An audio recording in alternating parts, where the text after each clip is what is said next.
A medida que los años avanzaban, la sombra del demonio no se desvanecía, sus apariciones continuaban azotando la tranquilidad de los ciudadanos y avivando el pánico en Inglaterra y más allá. En los primeros años de la década de 1870, los periódicos ingleses como el News of the World y la Illustrated Police News reportaron una serie de avistamientos que recordaban las hazañas de aquel demonio que había sembrado el terror en Londres décadas antes. Esta vez, sin embargo, el fantasma de Peckham parecía desplazarse rápidamente entre ciudades, como si tuviera una presencia omnipresente. Peckham y Sheffield, el regreso de la leyenda. En noviembre de 1872, Peckham quedó atrapada en el pánico tras varios informes de una figura misteriosa y siniestra que aparecía al caer la noche. Los vecinos hablaban de un ser que surgía de las sombras, con una presencia tan abrumadora que varios hombres y mujeres afirmaron sentir una sensación de frío intenso y terror apenas se acercaban a la figura. Se le describía como un demonio encapuchado, con ojos brillantes y desafiantes, que recorría las calles con saltos que desafiaban toda explicación lógica. En abril de 1873, el caos se trasladó a Sheffield, donde se empezó a conocer al ser como el fantasma del parque.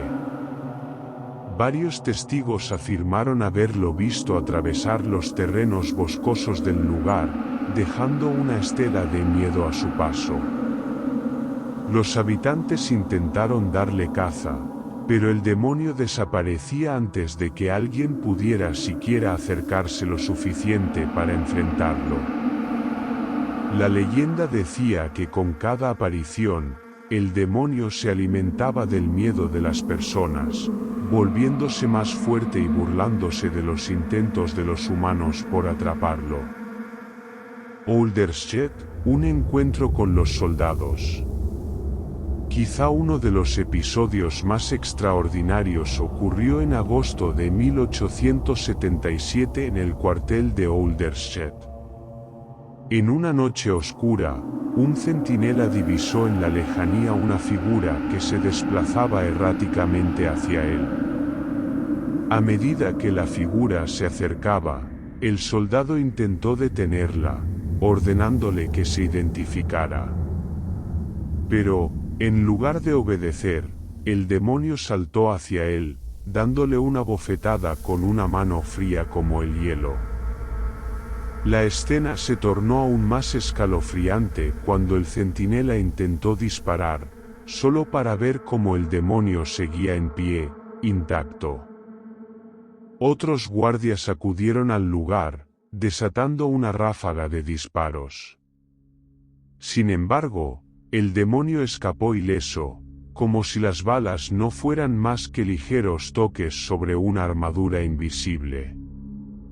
Newport Arch, una multitud enfurecida. Esa misma temporada, en Newport Arch, una multitud enfurecida finalmente creyó tener al demonio acorralado.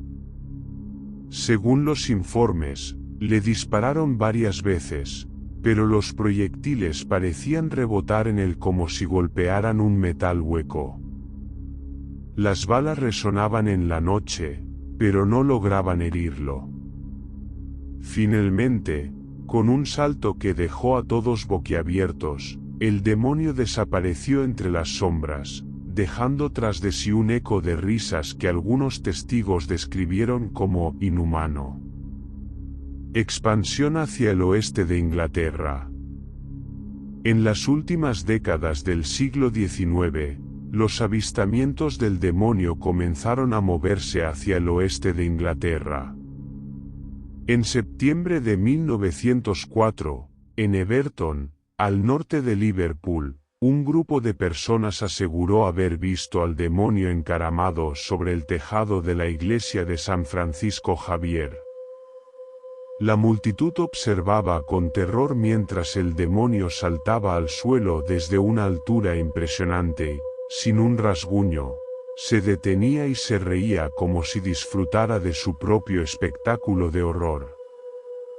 La gente intentó acorralarlo, pero su fuerza y agilidad sobrehumanas lo liberaron una vez más, dejando a los ciudadanos en estado de shock. El salto a otros continentes. Texas, 1953. Décadas más tarde, en un giro desconcertante, el demonio hizo su aparición en otro continente.